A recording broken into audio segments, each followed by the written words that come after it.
The Last Dinner Party are an English all-female group that are set in London in Britain. They are just a bunch of university students who decided to set up a band, and then the pandemic hit and they were not unable to perform or anywhere else because they were all in lockdown. And by 2021, they started performing again at the George in London. I think it's a music venue called the George. I don't know, but it's called the George, where they did their first ever performance. They released a lot of music on Spotify, and they've been huge on Spotify with the best music that they ever had in an all-female indie rock group. And then they just released their album today called the Prelude to Ecstasy, and it so far it's been raging through Rough Trade, everywhere else on Spotify, and everywhere else.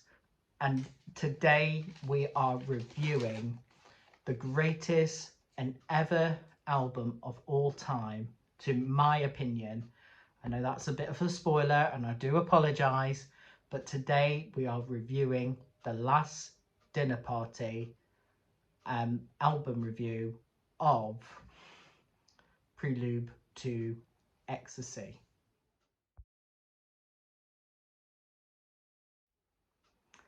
Hello everybody, welcome. Let's talk about music. Yes, it is a new revamp. I thought it's a really good title, so let's do it. And yeah, I have my own little mini background. I've got the speakers here and everything else, so it's all funsies and everything else. And if you're wondering what this is my Zara Extreme. I am wearing it now, so yeah. And today, guys, we are featuring a brand new album that is just released today, and that is The Last Dinner Party and their album Prelude to Ecstasy. I have recorded this so many times only because I keep messing it up. I don't know why, because I started watching Love Island already, so I'm just like, my eyes were fixate to the drama and everything else. But no, I'm joking. I'm joking. The reason why I watch Love Island is because there's two people in there who are now turning into a couple now, but I'll tell you why. One, because I met Anton from Love Island. Here's a little picture of me with him. I met him at on my very first week of uni, like literally freshers. I met him at my freshers do, and I spoken to him, and he's just the sweetest person ever. He's such a nice person and really, really kind just to be there and everything else. And also Georgia Harrison, because I have so much respect with her from even the stuff she's been through, and I just respect her so much. And she's just such a strong-minded woman, and I really do like her, and I really think she deserved for me to support her through Love Island. And now I'm supporting Anton and Georgia. Now they're starting to be a couple. Let me know on the comments down below about Anton and Georgia. They are an amazing couple. I love them. Georgia Harrison and Anton, if you're watching this, I love you. You're both amazing. Both amazing. So yeah. Anyway, let's get on to today's video, shall we? So before we started, I want to give my absolute disclaimer that I mean absolutely no disrespect to anyone who I talk about in this video. This is all educational purposes of information that I found on the internet and combined to one video. And as this is a band's music and creativity, this is a real group's piece of work and their piece of craft and creativity So let's all keep the comments down. Peace and love and everything else, and and everything else. And also my opinions are mine and mine alone. All being said, let's get it. Let's talk about music. Let's talk about The Last Dinner Party. I'm not gonna lie, I love the opening track, which is Prelude to Ecstasy. It was such a good opener to the album and what they are like as artists and everything else. And from what I learned about the research into them, the original name is actually come from an idea of a dinner party, of inviting people for a Hadusic banquet. That's from the research I've gathered from a press release and everything else, what the original name, The Last Dinner Party, came from. I thought that is really interesting, and I think they opening the track to their album as this is their debut was excellent, and I thought it was perfect in every single way. I really could not fault the opening track. The album has so much great tracks on there. I will read them out. Burned Alive, Caesar on a television screen, and my absolute most favourite so far, Sinner. I was blasting Sinner quite a lot when I got home on my speaker, and my parents were like, "What are you listening to?" And I was just like, "Oh, it's a indie group band I really like, starting to like really well, and they are just so good. I really enjoyed them, and I think they're just." And the lyrics, we will get part to the lyrics, so I just want to address some of the songs in there. Like Bird Alive was a really good opening track after the first track they did, Prelude to Ecstasy, as it was an interlude. Um, and this one was like the opening song, and it just felt so nice and really great. Real indie vibes, indie rock vibes in there, and it's just so great. I really like the tribute to the Ronettes, because they, on the opening track, they use the intro from Be My Baby, the do do do do. You'll thank me for that rendition of that song. um, Basically, that was happening on Femini Urge, which is a song, was just so fitting with that track, and it gives out that nice warm tribute to the Ronettes. And it feels to me it's one of their inspirations to the band, because even the Ronettes are an R&B soul girl group. They relate to that, except they're not in R&B, they're more indie rock group. Because what I mean relate, because they're The Last Dinner Party are an all female group, and I think this is a really nice tribute to a real classic R&B band, the Ronettes. I really do love the Ronettes, and even planning on some point with Let's Talk About Music, I will be looking into classic rock albums. I'm even collecting vinyls, so I will tell you on the next video. I'll probably do one tomorrow or some point this year, to do a vinyl haul of what I got. But at the moment, this is my background, but there will be a new background with all my vinyls, so it's going to be ace. So anyway, let's get back to this a music review. The music I really like. It's really dramatic, has this nice dramatic western vibe that I've been gathered through that album, which is just so great, and I really loved it. I love albums that have this nice dramatic tone, because with the dramatic tones into the album, it feels like a real rich vibe. And I really like albums that have that rich vibe of a music. That interests me more. excuse me. Nothing Matters I like, because it has that similarity vibe. You know, when you listen to a piece of music and it sounds familiar to the, like, vocal range sounds so familiar, like Christina and the Queens when they did $5. And that song called Baby Blues, and it reminds me of another female artist who sang that um, song that way.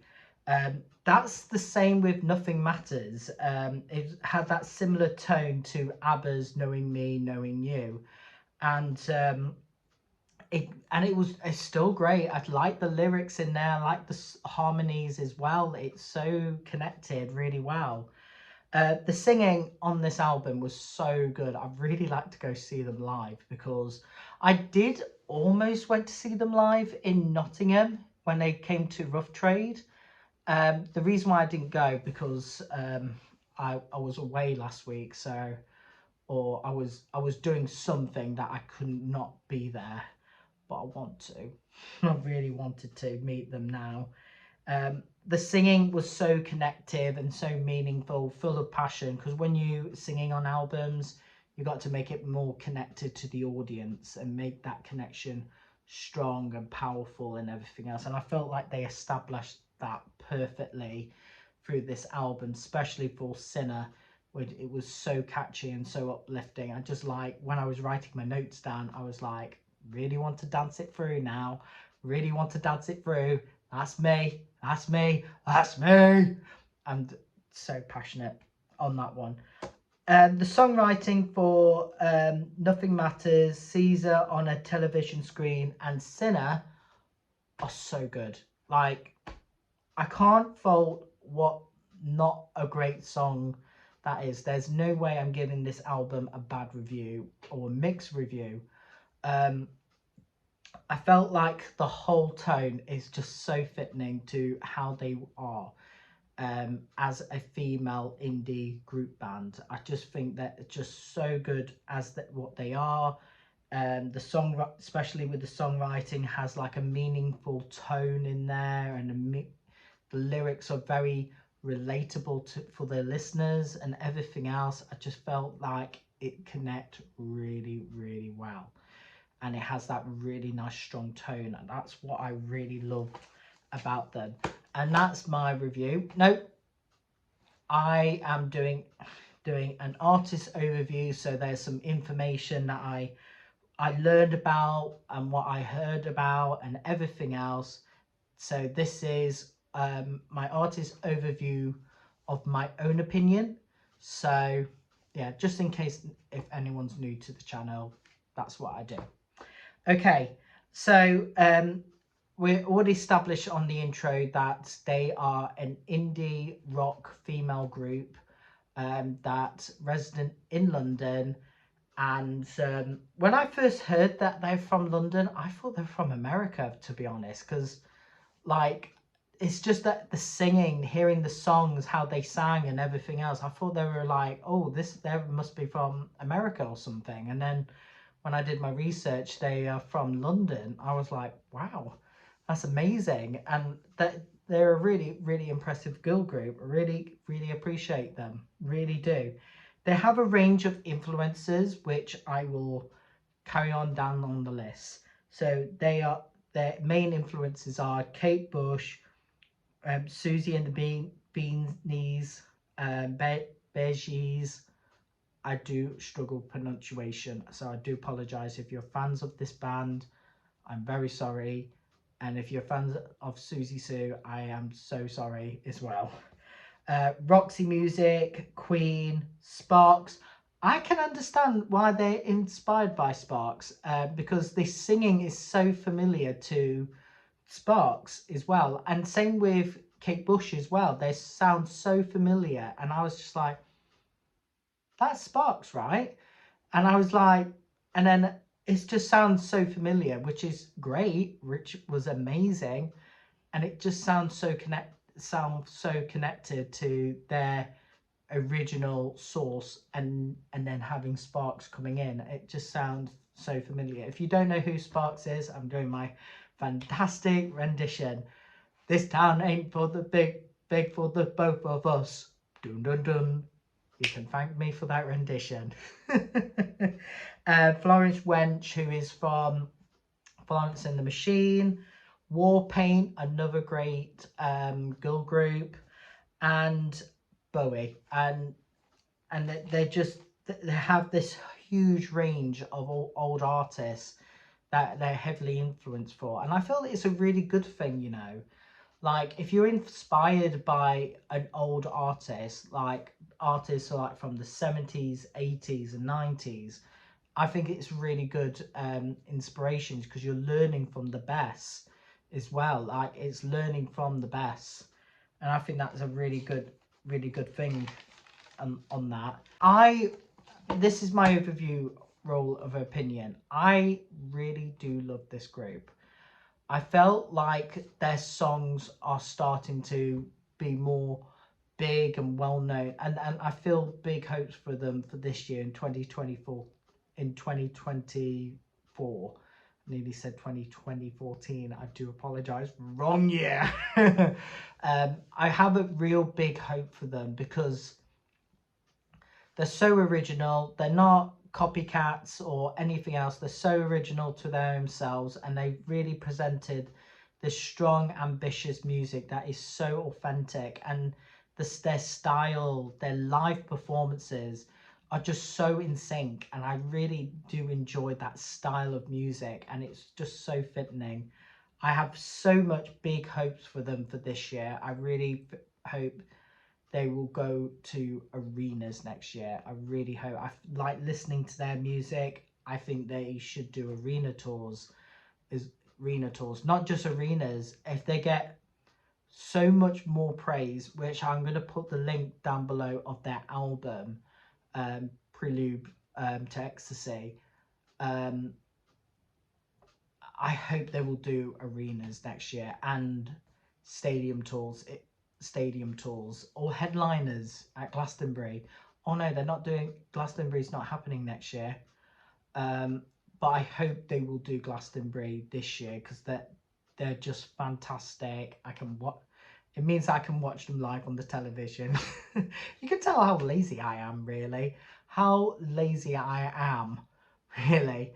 But honestly to God, I really have big hopes for them for this year. And that is the end of my review of The Last Dinner Party. And thank you for watching. There are other videos coming. I actually listened to not just one artist, not just this album especially. I listened to two bands with two album reviews who are big and well known and everything else. One group that they've been around since the 80s, 1984, and another group that been around since the mid 2000s, and it was a band that I was trying to listen to, but it was about timing. But the other group I reviewed to last just released an album literally last year. I'm listening to albums between 2023 and everything else, so if I can do an album review of that group, that's fine, because their music gets raved up and everything, but they are my favorite band, and since my dad introduced me to them, I was all in. I'm even thinking of getting their vinyls as well. But thank you for watching. I hope you really enjoyed this video. Give this video a thumbs up and like, and give them a load of likes. Other updates that I need to address on really quickly. I divided the contents into 3 separate channels. I have to make one up today as well. So I got Let's Talk About Music, Let's Talk About Theatre, and Let's Talk About Books. So I'm going to do a book review tomorrow, and then another album review as well. So 2 videos in from 2 different channels is what that you got from me. Is a happy weekend as well. And also another, free albums as well. So you got 3 albums from have 2 more albums from me tomorrow and a book review as well. So yeah.